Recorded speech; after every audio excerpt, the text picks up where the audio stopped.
Alex Wang from China, Zhengzhou Dingsheng Machine Manufacturing Company Limited.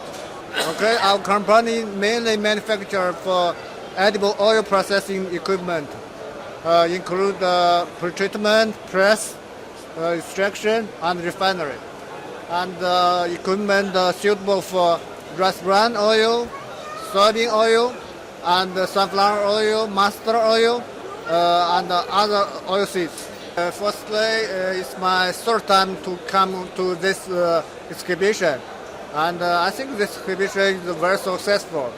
And during this exhibition, we met many potential customers.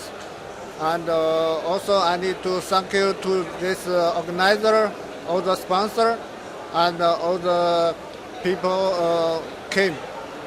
And we believe our equipment will be very hot sale in Bangladesh because Bangladesh people has very large population, and each people they need to have oil.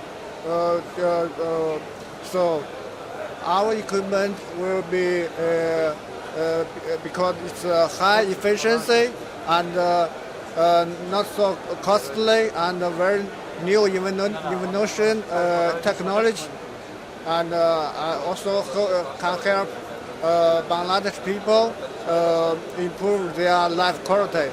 And and I believe Bangladesh and China, the friendship will be last longer.